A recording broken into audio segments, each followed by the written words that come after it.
Alors nous sommes aujourd'hui donc lundi, on est 2 Tammuz et nous sommes donc Daf Yutet de Ta'anit et on est à la 9e ligne. On continue la Mishnah. Al-Ellu Matre'in Bechol Makom, la Mishnah dit sur cela Matre'in Bechol Makom, c'est-à-dire on va donc commencer les jeûnes avec toutes les gravités dans tous les endroits. Quoi? La Shiddafon. Shiddafon, c'est quand il y a une plaie dans les récoltes, dans la culture. C'est-à-dire, il y a un grand vent qui te vide donc toute la culture de leurs graines. Là aussi, c'est une maladie de la culture, de la récolte. S'il y a une plaie de sauterelle, s'il y a une invasion de sauterelle. C'est aussi une sorte de sauterelle. S'il y a des bêtes sauvages qui viennent, donc qui commencent à dévorer des gens. Ici il y a la guerre, là aussi, on va donc directement jeûner et faire les sonneries de chauffard, c'est-à-dire donc dans les cas graves donc des jeûnes de Ta'anit Gshamim. Pourquoi il dit parce que c'est une plaie qui progresse et qui peut arriver même dans les endroits où il n'y a pas ça. C'est pour ça qu'il y a marqué Bechol Makom à tous les endroits. La Gemara raconte Ma'aseh Shiad Uzekenim Miroshalayim Le'arehem. Ils sont descendus, les sages de Yerushalayim, pour aller chez eux. Et Veraz de Ta'anit, et ils ont décrété un jour de jeûne.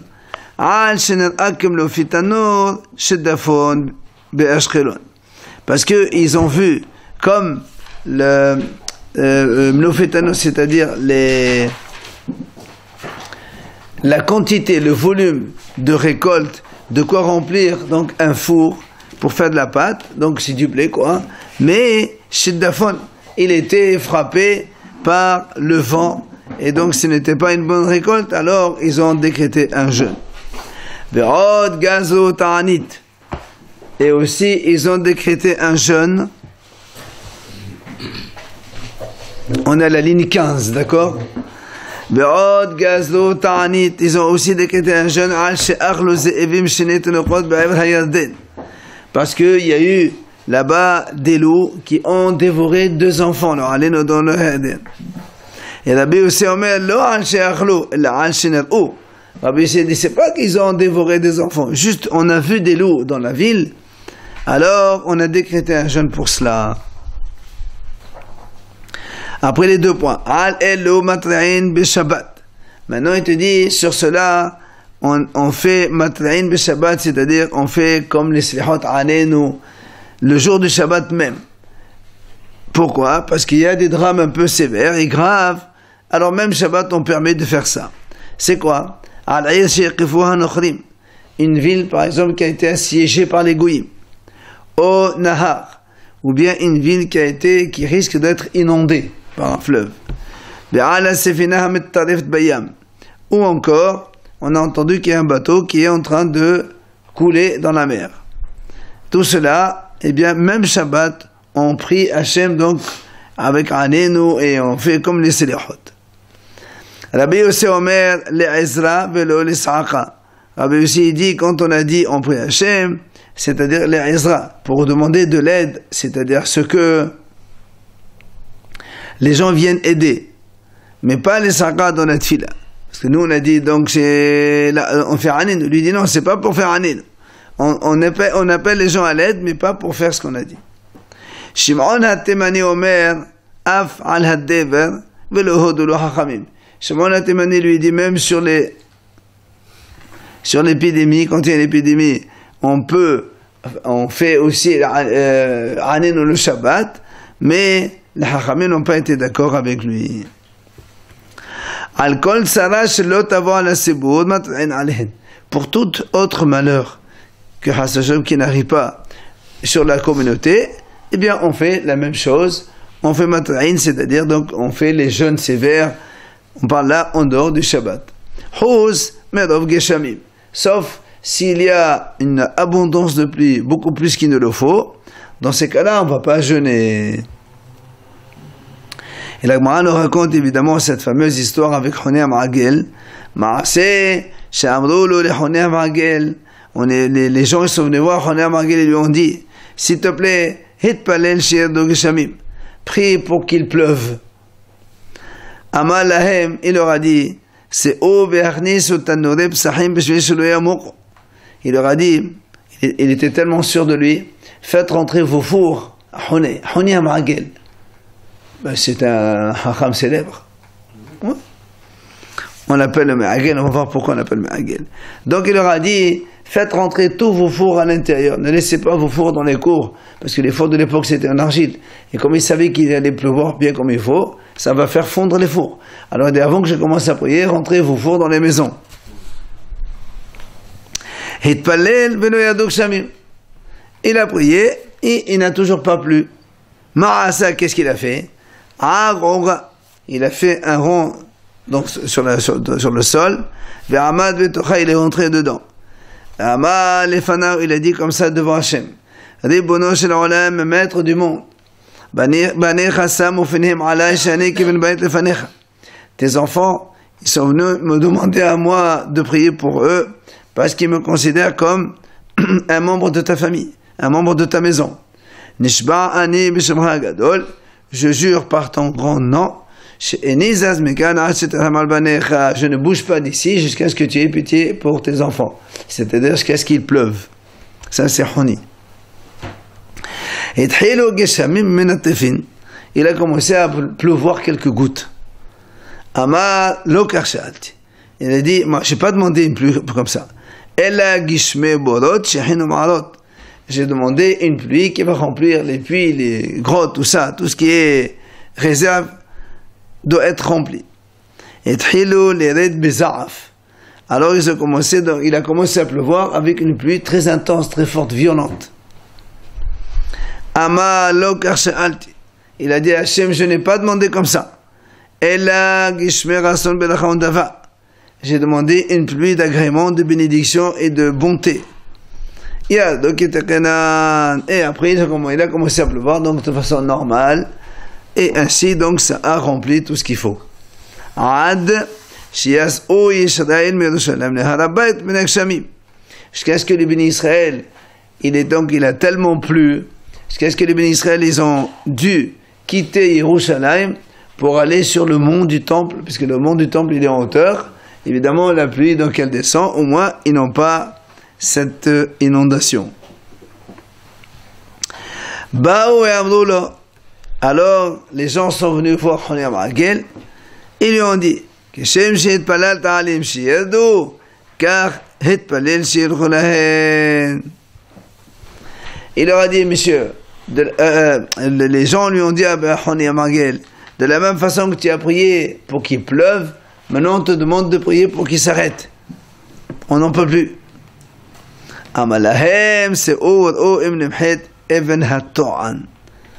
il leur a dit, allez voir si elle a été, comment on appelle ça, l'eau, elle a débordé en hauteur, la pierre qu'on appelait Even HaTo'an. Even HaTo'an, c'est une pierre qui existait devant le Beit HaMikdash, où là-bas, tous les gens qui ont perdu des objets ou trouvé des objets, ils viennent déclarer, ils montent sur cette pierre-là, ils déclarent.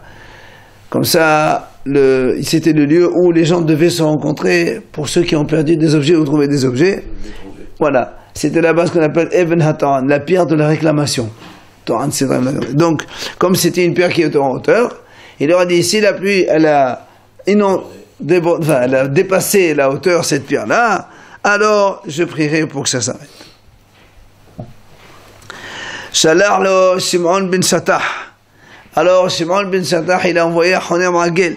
Il lui a dit, El malé Honé ata, si tu n'étais pas Honé, Gozan alecha nidouy, j'aurais décrété sur toi une excommunication. Comme ça, tu parles avec Hachem, en disant, Abal ma eselecha, qu'est-ce que tu veux que je te fasse? Shata mitchate lifnei hamakom, qu'il a un enfant qui s'est gâté devant Hachem, qui est l'eau, d'accord? Oui, et Hachem, il fait ce que tu veux. Comme un enfant, il fait le gâter devant son père, après son père lui fait ce qu'il veut. Et sur toi, le pasuk dit, Ismach avicha ve'emecha ve'tareli oladetecha. Ton père et ta mère se réjouiront, et se réjouira aussi ta nourrice. Il y a ensuite une continuité de cette Mishnah. Hayo mit'annin. Si on a fait, donc on a décrété des jeûnes pour, donc, Atzerat Gshamim, s'il n'y avait pas de pluie. Après, Veyado lahem Geshamim. Et il a plu. Alors, on continue à jeûner ou on arrête. La Mishnah a dit, si la pluie est descendue avant le netz, c'est-à-dire avant le lever du soleil, lo yashlimu. Donc, ils arrêtent de jeûner. Par contre, ahad henetzahama yashlimu. S'il a commencé à pleuvoir après le netz, alors ils termineront le jeûne jusqu'au soir. Rabbi Eliezer Omer, Kodem hasot lo yashlimu, lehal hasot yashlimu. Rabbi Eliezer dit, c'est pas le netz, on voit selon le milieu de la journée. Si il a commencé à pleuvoir avant Hatzot, avant le milieu de la journée, alors on arrête le jeûne. Mais s'il a plu seulement après le milieu de la journée, on continue le jeûne jusqu'au soir. Ma'aseh shegazlo ta'anit belod. Une fois, on a décrété un jeûne dans la ville de Lod. Et effectivement, il a plu avant le milieu de la journée. Alors, Amalhem Rabbi Tarfon, il leur a dit, Rabbi Tarfon, c'est Overlo Ushtu Va'asu Yom Tov. Allez, messieurs, mangez, boire et faites un jour de fête. Et les bénis Israël, ils ont écouté, ils sont partis, donc manger, boire, ils ont fait un jour de Yom Tov. Ils sont venus dans l'après-midi et ils ont donc lu le Hallel Hagadol pour remercier Hachem évidemment de sa générosité, de sa bonté. Voilà donc la fin de cette Mishnah. Gemara. Seder ta'aniyot ha'elu ha'amur b'dvi'a rishona. La Gemara dit, ce qu'on a dit, Seder ta'aniyot ha'elu, c'est-à-dire quand on a dit dans la Gemara que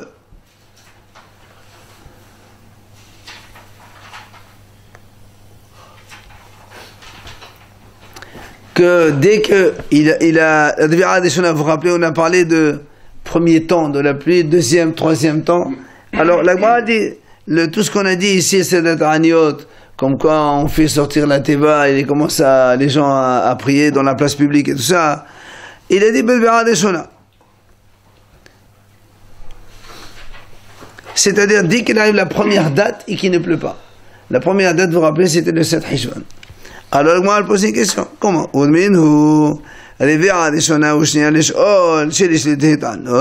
Pourtant dans la Breta on a vu que quand il arrive le premier temps on commence à demander, le deuxième aussi, ce n'est qu'à la troisième qu'au troisième temps, s'il ne pleut pas on commence à jeûner. Comment toi tu dis? Ça veut dire que la Gemara au début elle a pensé que dès que le 7 Hishvan il ne pleut pas on commence à jeûner déjà. Alors nous on sait que le 7 Hishvan on commence à demander la pluie. Sinon il y a aussi le 17 Hishvan. Sinon après Rosh Hashanah qui se lève. Alors moi dit comment? Tu dis après la Dvi'a Rishona déjà le premier temps on commence à jeûner. Alors la Gemara répond à Amar Rabuda, il dit voilà comment il faut comprendre. Seder ta'aniyot ha'amur et matai bizman she'asa Dvi'a Rishona ou shniya ou shlishit ulad Gshamim. Il dit tout ce qu'on a dit là, quand il est passé le Dvi'a Rishona, shniya ou shlishit, c'est quand ils sont passés les 3 temps. D'accord? Et il n'a pas plu, c'est là où on fait le Seder qu'on a dit nous, 3 jeunes, après 3 autres, après 3 autres, et après les 7. C'est comme ça qu'on fait. Oui. Aval, l'Agma dit, Yado Geshamim Bedvi'a Rishona. Si par contre, il a plu la première fois, le 7 Hishvan, Bezaro Velo Samho. Et on a semé, mais ça n'a pas poussé. Enami Samho Behazo Benishtanu. Ou encore, il a poussé donc la récolte, mais de façon bizarre, et une transformation. Alors là, il dit, là, on commence à jeûner immédiatement les jeûnes graves. Pourquoi? Parce que ça, c'est quelque chose de gravissime quand il y a un changement de nature. Amar Rav Nachman Davka Nishtanu. Rav Nachman dit, justement comme on a dit, seulement s'il y a eu une transformation de la récolte. Aval yavshu, là. Mais si la récolte elle a séché, dans ces cas-là, on ne fait pas ce genre de jeûne.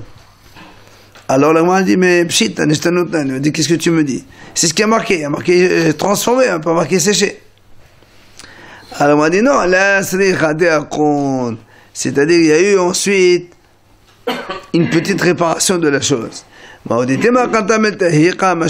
pu penser le fait que donc ça s'est un peu arrangé, eh bien, on ne fait pas de jeûne. Il dit non, que ça c'est rien du tout. Dans la mesure où il y a une transformation de la récolte, il faut jeûner.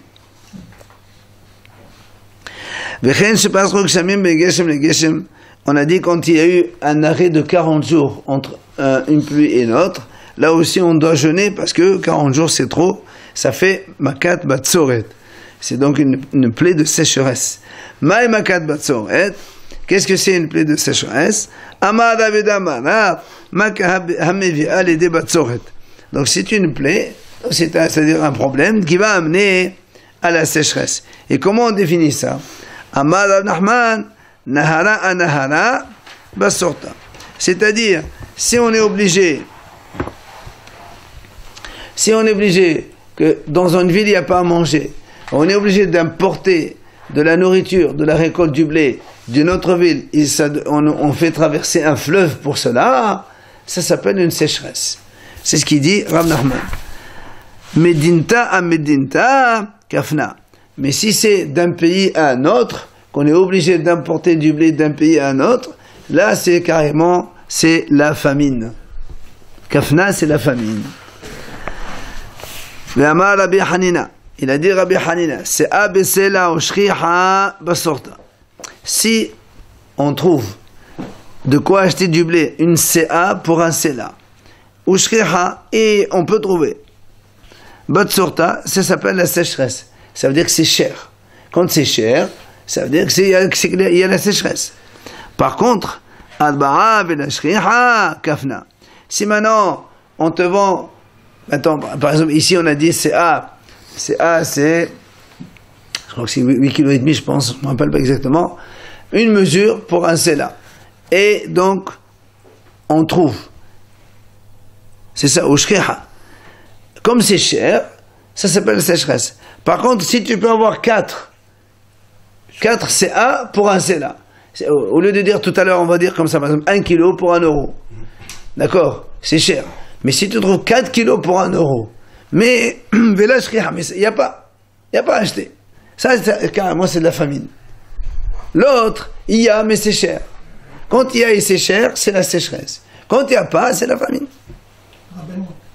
S'il y a 4 pour 1 et qu'il n'y a pas, c'est pas possible. Pourquoi? S'il n'y a pas, c'est cher. À mon avis, pour le 4, on ne parle pas de prix, à mon avis. Si bien sûr, Al-Baz, c'est abaissé là. Si on ne trouve pas pour 4, mais on ne parle pas de prix, à mon avis. Ah si.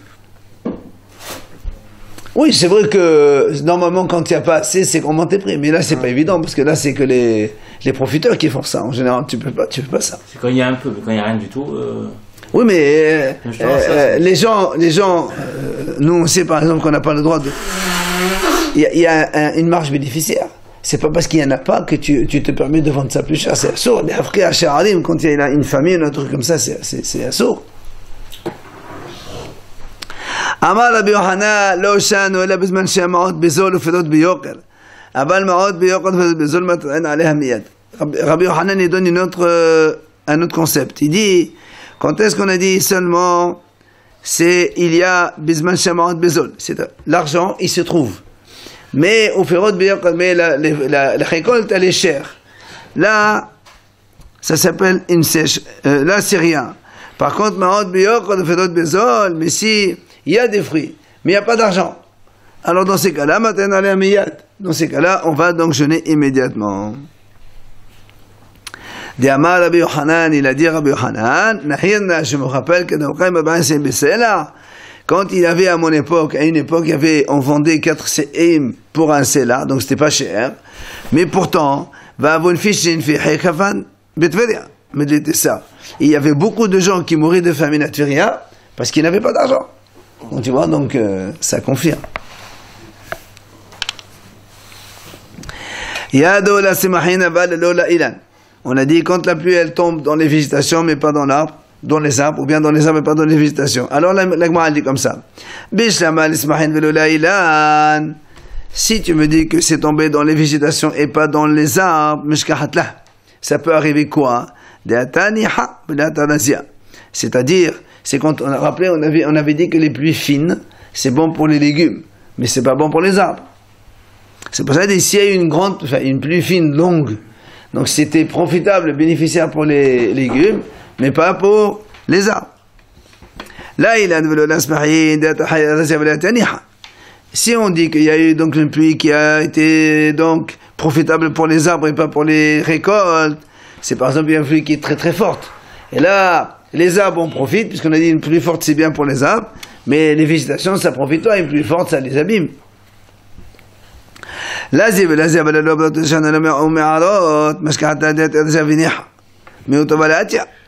Mais quand on dit il y avait pour les arbres et pour les récoltes, mais pas pour les puits et les réserves, là aussi dit on peut avoir une pluie forte, une pluie fine, mais pas assez pour remplir les réserves.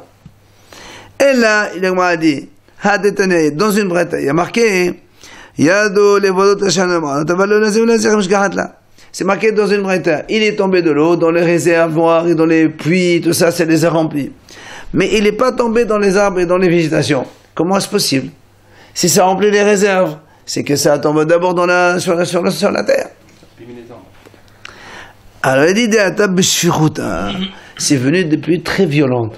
C'est ni bon ni pour les arbres ni pour les légumes. Un col, ça a tout détruit. Mais ça remplit les réserves. Tano la banane, la Hachamim nous enseigne. Matre'in alha ilanot biflosa pesach. On peut jeûner et prier pour les arbres quand il n'y a pas assez de pluie.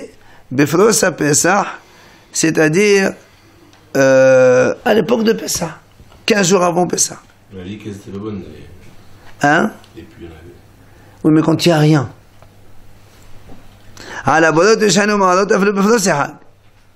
Si maintenant les puits et les réserves n'étaient pas remplis, on peut jeûner même Plosehag, c'est-à-dire avant Sukkot. Et surtout cela, si on n'a pas du tout donc de l'eau à boire, là évidemment on va jeûner immédiatement, on ne va pas attendre.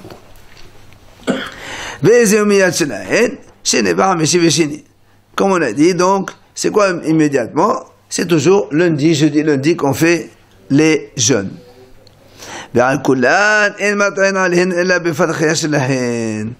Et surtout, on ne peut jeûner que dans la c'est chacun dans sa contrée, chacun dans son pays. Tu ne peux pas faire jeûner la moitié pour ça.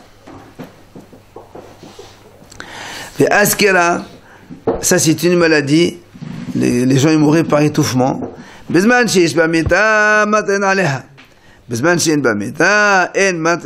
Si donc ça entraîne la mort, alors là on prie pour cela.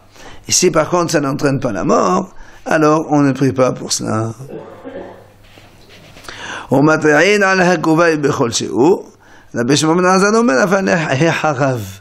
Il dit on prie, on jeûne aussi pour les invasions de sauterelles. Govaï c'est les sauterelles.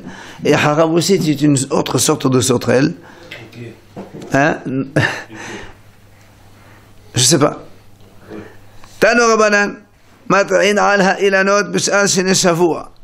Donc on jeûne et on prie quand il n'y a pas assez d'eau dans les arbres, b'sh'al shene shavua, c'est-à-dire pendant toutes les années en dehors de l'année shabbatique, de la 7e année de l'année de Shemitah.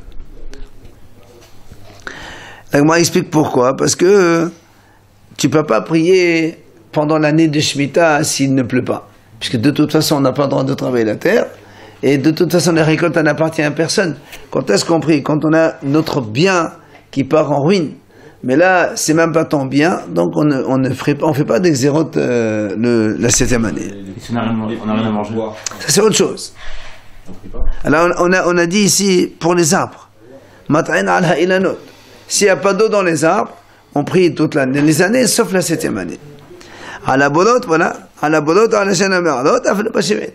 S'il n'y a pas assez d'eau dans les puits, dans les réserves, c'est sûr que même la 7e année, on va prier pour avoir de l'eau à boire.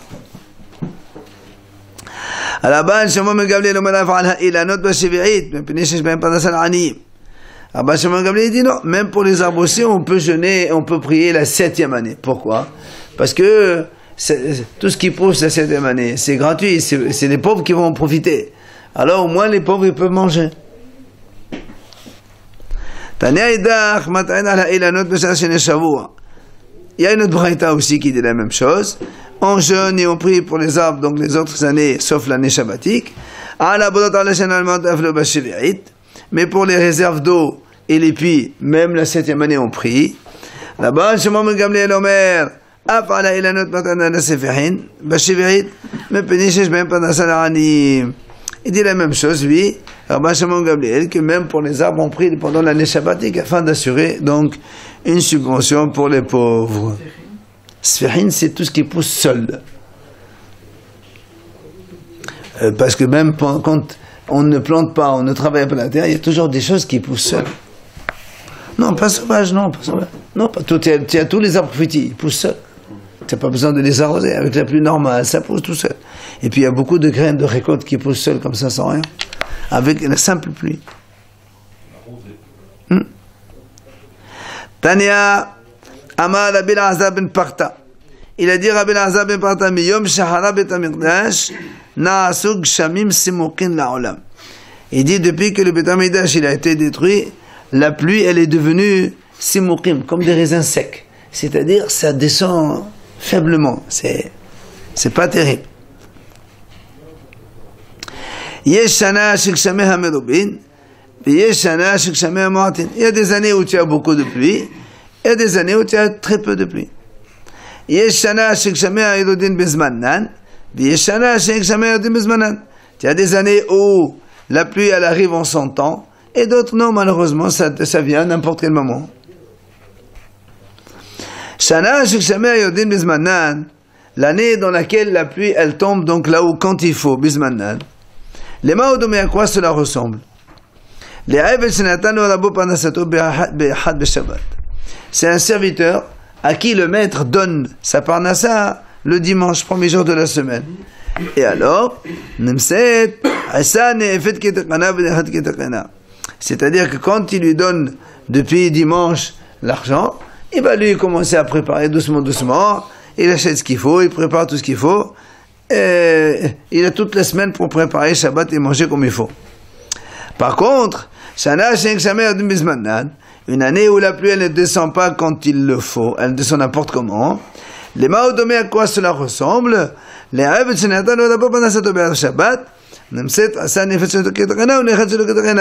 c'est comme si quelqu'un, son maître lui donne son salaire le vendredi. Il n'a pas le temps d'aller acheter, d'aller pétrir la pâte, d'aller préparer. C'est un peu cafouillage, quoi. D'accord? Après, l'Agmara nous dit, Shana Shikshame Hamerubin, quand une année il y a beaucoup de pluie, les maodomé, à quoi cela ressemble? Les Aïved, Shenatano Rabo Parnasato Bevatahat. Un serviteur à qui le maître lui a donné sa parnassa en une seule fois. Il dit, Nimtseu, Rehaim Tohanot Menakor, Mashet Tohanot Menakaf. Quand on prend le blé, on va l'amener au moulin, on va moudre le blé. Si on te donne par exemple 100 kilos d'un trait, d'accord, tu fais moudre 100 kilos, il y a toujours des pertes avec toute la poussière qui colle à la machine, à la bassine, il y a des pertes. Quand tu fais 10 kilos, 10 kilos, 10 kilos 10 fois, tu as 10 pertes. Les pertes, elles sont identiques à n'importe quel volume que tu mets. C'est pour ça qu'il dit, quand il y a beaucoup de pluie, ça ressemble à quelqu'un qui on donne 100 kilos, et va mettre tout dans la machine, il y aura une seule perte. D'accord? La même chose, il dit, c'est-à-dire la pâte, quand on fait une pâte. Il y a aussi beaucoup de pertes à droite, à gauche, dans la bassine, tout ça. On va jeter, on va lever. Donc si tu mets tout d'un trait, tu vas avoir une seule perte. Mais si tu fais par petite quantité, à chaque fois il y a une perte, une perte, une perte, ça fait beaucoup de pertes après la fin. C'est ce qu'il dit. Aïssa ochelet menakor, la pâte elle va manger d'une grosse quantité, parce qu'elle mange de toute façon d'une petite quantité. Que tu pétrisses 1 kilo ou 10 kilos, dans la bassine il restera les mêmes restes. Mais donc la perte elle est importante quand il y a des petites quantités. C'est pour ça qu'il dit quand il y a une grosse pluie, la perte elle est peu importante. Mais quand il y a une petite pluie, là la perte elle est importante. C'est ce qu'il dit. Shana shekishameh mu'atin, quand il y a peu de pluie, les ma'odomé, à quoi cela ressemble, les rêves, c'est un un serviteur à qui le maître il a donné la parnassa par petite quantité. Ce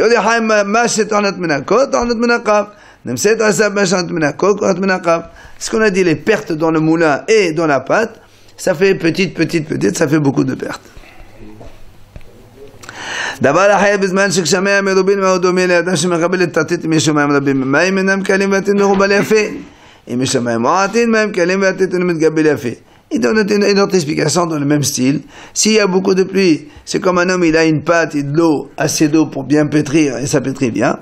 Maintenant, s'il y a très peu d'eau, eh ben, la farine, tu peux pas la pétrir comme il faut. C'est une mauvaise farine. Donc, la même chose, quand il y a beaucoup de pluie, tu peux avoir tout d'un coup, et donc tu peux, la récolte, elle pousse très bien.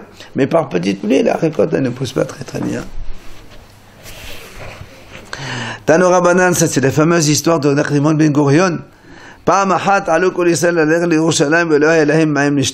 Une fois, les Bnei Israël sont montés pour la fête à Yerushalayim et il n'y avait pas de pluie.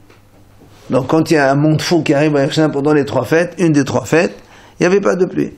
Qu'est-ce qu'il a fait? Halach Nachrimon Ben Gurion, un monsieur qui s'appelle Nachrimon Ben Gurion, il est parti voir Adon Ehad, un seigneur là-bas, donc dans les régions en Israël.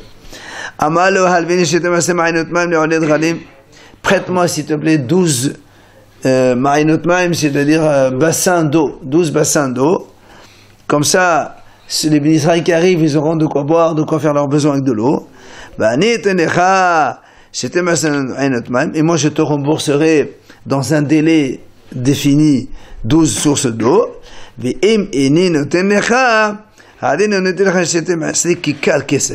Si je te rembourse pas donc ces 12 bassins d'eau, je te donne 12 kikar kesef, c'est une grosse somme d'argent. Il lui a donné un délai.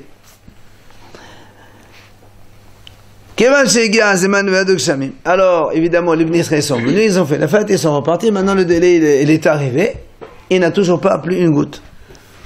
Le matin, le Seigneur il envoie à Nakdimon, Shageli, envoie-moi, Omaim Omarot, tu dois me rembourser, ou tu me donnes mes 12 bassins d'eau, ou tu me donnes 12 sommes d'argent.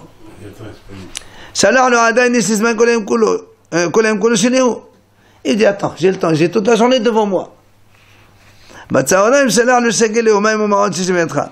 À midi, il lui renvoie un autre shaliah. Monsieur, tu dois me rembourser ou de l'eau ou de l'argent. Il a dit, monsieur, attends, il y a le temps encore.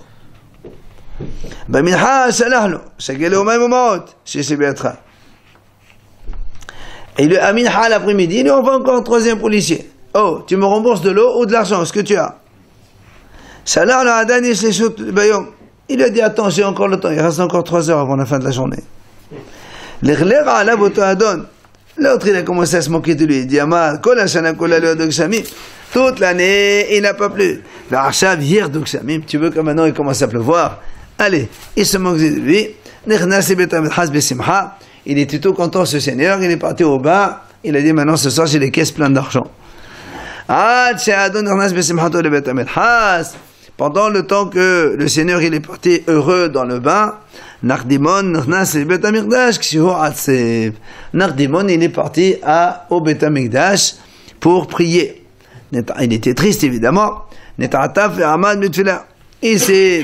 a mis son talit, il a commencé à prier devant Hashem Amal et Fanao. Il a dit devant Hashem, maître du monde.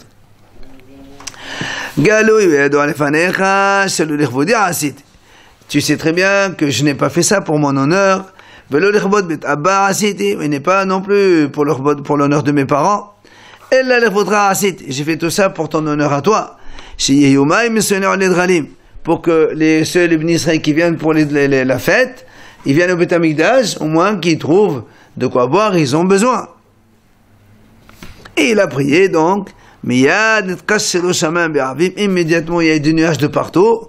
Il est tombé tellement de pluie. Ils ont complètement rempli et même dépassé les 12 bassins réserves d'eau.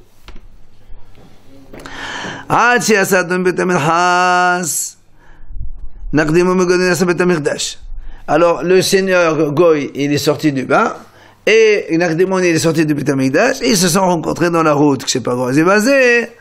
Alors, Nakdimon lui dit, maintenant, tu dois me rembourser le surplus d'eau que tu as dans tes réserves. Rembourse ici. Amal, le Goy lui dit, le Seigneur, je sais très bien que Hachem, il a fait trembler le olam entier rien que pour toi. Mais malgré tout, il a dit, j'ai quand même de quoi réclamer. Qu'est-ce qu'il lui a dit? Je peux encore te réclamer les sous. Il dit, pourquoi? Il dit, il dit, maintenant il fait nuit. Quand il a plu, il faisait déjà nuit. Alors que nous, on a convenu, c'est le jour. Donc le jour, il est fini. La nuit, c'est mon temps à moi. Il est retourné Nakdimon au Beth Amikdash. Ici, donc, il a remis le talit, il a commencé à prier Hachem. Le maître du monde. Fais savoir que tu as des enfants que tu aimes dans ton monde. Immédiatement, les nuages sont dispersés et là, donc, le soleil est réapparu de nouveau. À ce moment-là, il